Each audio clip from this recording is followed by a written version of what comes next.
If you're looking to create, grow, and sustain your wealth, download and subscribe to the Pain Points of Wealth podcast at BeBullish.com with Bob, Ryan, and Chris Payne. It's your podcast for market insights, money tips, and real talk on the economy. Download and subscribe at BeBullish.com.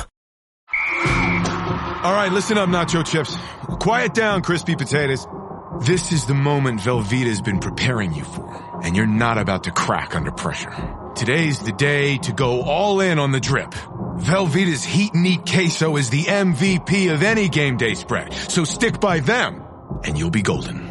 Now get out there and make delicious history. No tailgate party is complete without Velveeta. The More Money Show with Steve Moore on the Red Apple Podcast Network. So my next guest is the great E.J. Antoni, who is an economist at the Heritage Foundation. He also works with me at Unleash Prosperity. By the way, I hope everyone listening to this show is getting our Unleash Prosperity hotline. If you're not getting it, why aren't you getting it? It's free. It costs you nothing. All you have to do is go to unleashprosperity.com and sign up. Just click the button for hotline. We'll send it to you free every morning. And if you get it and you read it, and you can read it in about 5 or 6 minutes every morning, you will be the smartest person in the room because you will be chock full of useful economic information. So EJ, first of all, thanks so much for joining. Oh, Steve, thank you for having me. It's always a pleasure. You too. So EJ was nominated by Donald Trump, and of course, this was a great privilege for you, EJ, to be nominated to be on the to run the Bureau of Labor Statistics. That didn't turn out because it turned into a political war. So you're back in the private sector again. But one of the things you were showing me before this hullabaloo all started was that there was a vast overstatement under Biden of, I think, 2.5 or 3 million jobs, where the Bureau of Labor Statistics originally said that X number of jobs had been created, and it turned out to be a lot less than that. What happened? Well, Steve, that's exactly right. You had this massive, and it was consistent. You consistently had these massive overstatements exactly in those job estimates under Biden. So it's not. Hold on. Let me just emphasize this point because it's so important, EJ. I think if you see, there's always going to be errors in predictions, right? I mean, because you're talking about the numbers and you're making estimates, but you would expect that those errors would be random. In other words, sometimes they would be too high, sometimes they would be too low. But in this case, they were almost always too high. Right, exactly. We should anticipate what's sometimes called a random walk, and it's exactly what you just articulated, Steve.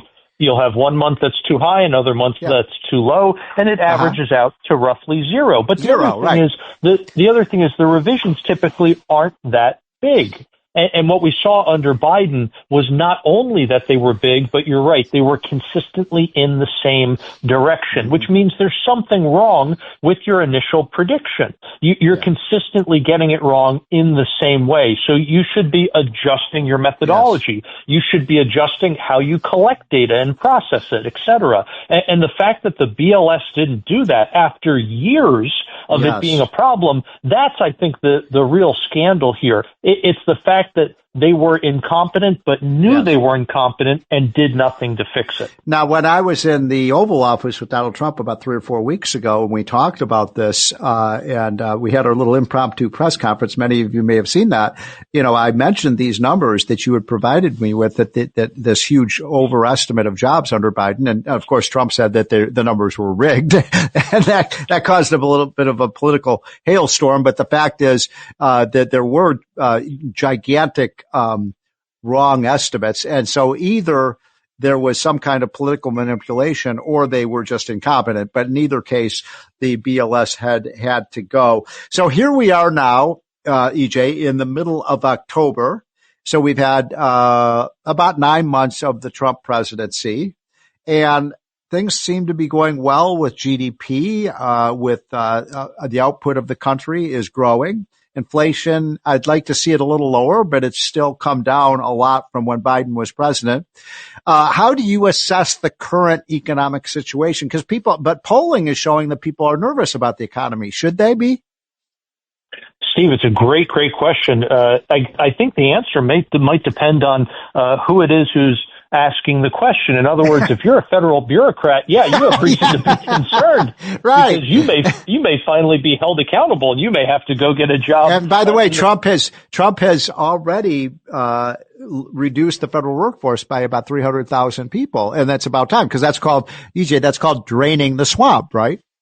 Right, exactly, Steve. What a great point. And what we've seen, though, is that because so many of those workers took things like buyouts or early retirement packages, whatever the case. Which, by the way, sorry to interrupt you again, but they got some pretty good, sweet deals there. Oh, exactly. And that's exactly what I'm getting at here, Steve. It's the fact that they were given these packages months ago, but because the agreement meant that they were still going to get paid essentially for half a year, sometimes more, sometimes less. As long as those folks are still getting paid, they're still reported as employed even by though they're the federal not working. Government. Exactly. Yeah, so these surveys will still count them as employed. So the job surveys have been undercounting the rate at which the bureaucrats have been getting let go. So once all of that kicks in, you're going to see those numbers come down, those jobs numbers come down even more substantially. And that has been a drag on the jobs numbers this year. In the same way, Steve, that, as you know, because of the crazy way we calculate GDP, we include government purchases. And so because the government purchases are actually down slightly for the first 6 months of this year, they're not adding to GDP anymore like they had been during the Biden years. That was explosive growth in government, which caused explosive growth in GDP. Even though people were worse off, not better off, GDP still went up. Right, so, exactly. So now we're seeing the opposite under Trump. Well, that's a great point. I mean, the average family had no gain in income under Biden, and so far this year, their income is up by about $1,100 in the first 6-7 months of the year. So you're right. The real statistic that matters is how are average families doing. What do you make? You sent me something yesterday, EJ, showing that according to the Federal Reserve Board, the economy is the third quarter grew at almost 4%, which is very high. Right. That's the latest estimate from the Federal Reserve Bank of Atlanta. They're probably the most well-known of all the different regional Federal Reserve banks who do quarterly estimates for GDP growth. They're not the only one, though, right? St. Louis has a pretty well-known one. So does the New York Fed. But the Atlanta Fed, for whatever reason, is probably the most well-known and closely watched. And you're right, it's 3.9%. Wow. And of those 3.9 percentage points, about 2.3 percentage points, so most of it, more than half, is attributed to growth in consumer spending. And what's interesting, though, about the consumer spending numbers, I think, this year, Steve, compared to the previous 4 years, is that now, for the first time in a while, that increase in consumer spending is not coming from the consumer necessarily taking on more debt. It is for some people, but not in the aggregate. Instead, what we're seeing is that a lot of folks are actually seeing their earnings growth outpace inflation for the first time in years.